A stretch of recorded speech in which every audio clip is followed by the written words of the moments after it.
U.S. President Donald Trump's high-profile dinner with top technology CEOs at the White House became one of the most discussed events in political and corporate circles, not only because it symbolized the intersection of government and private innovation, but also because it reflected the growing influence of technology in shaping national and global policies, economies, and societies. As the dinner gathered figures such as Bill Gates, Tim Cook, Sundar Pichai, Mark Zuckerberg, and Satya Nadella, alongside political leaders, advisors, and policymakers, and this event showcased how the American government, under Trump's administration, attempted to bridge gaps and foster collaborations with Silicon Valley and the broader technology sector, which has increasingly become the backbone of not only the U.S. economy but also the world economy, especially in fields such as artificial intelligence, data security, digital privacy, e-commerce, social media influence, and the role of tech monopolies in shaping public discourse. As the dinner table conversations extended far beyond the optics of formalities into discussions about the Fourth Industrial Revolution,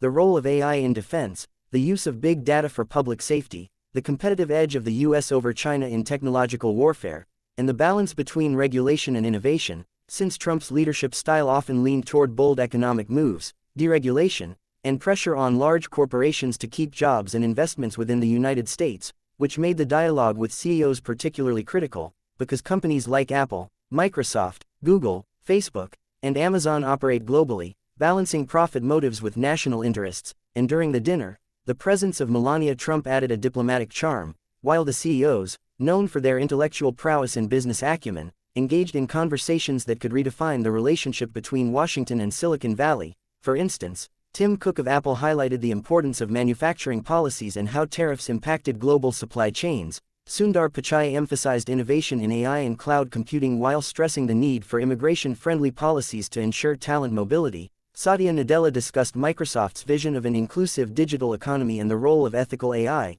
Bill Gates steered the conversation toward philanthropy, global health, and technology's responsibility toward humanity, while Mark Zuckerberg inevitably faced questions regarding Facebook's role in elections, misinformation, and data protection, showing how each CEO brought not only their corporate agenda but also their vision for the future of technology and society. And Trump, who often presented himself as a dealmaker, used this platform to assert his administration's focus on American dominance in technology and economic growth, while at the same time pressing companies to address concerns of censorship, job outsourcing, tax strategies, and their role in shaping public opinion. And the dinner served as a symbolic reminder that the White House recognizes technology CEOs as not just business leaders but as influential stakeholders who can influence policy outcomes, shape global narratives, and even redefine democratic structures through platforms that reach billions of people, which makes such engagements both necessary and controversial. And while Trump enjoyed positioning himself as the president who could convene such powerful minds in one room,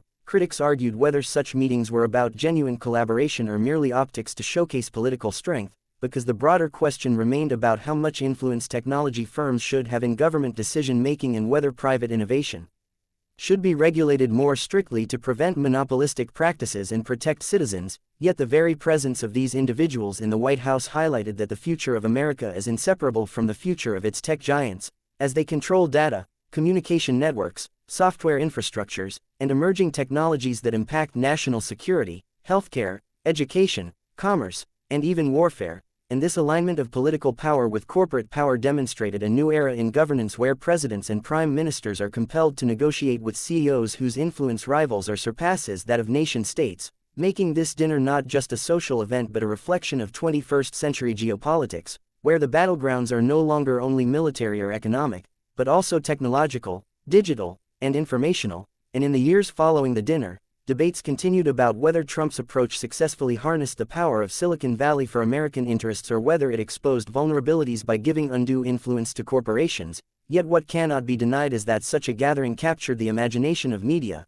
markets, and the global audience, symbolizing the fusion of statecraft and techcraft. And this blending of two worlds, the political arena of Washington and the innovative hubs of Silicon Valley, showed that the leaders of tomorrow will not be just politicians but also innovators who write codes, design algorithms, and build platforms that determine how billions of people interact with the world. And therefore, this dinner remains a historic marker in the journey of technology-government relations, where discussions over dinner plates carried the weight of shaping the destiny of nations. The balance of power between democracy and data, the ethics of artificial intelligence, the regulation of digital monopolies, and the vision of an interconnected yet divided world, making it not only a dinner but a chapter in the unfolding story of modern civilization where politics and technology became inseparable forces driving the future.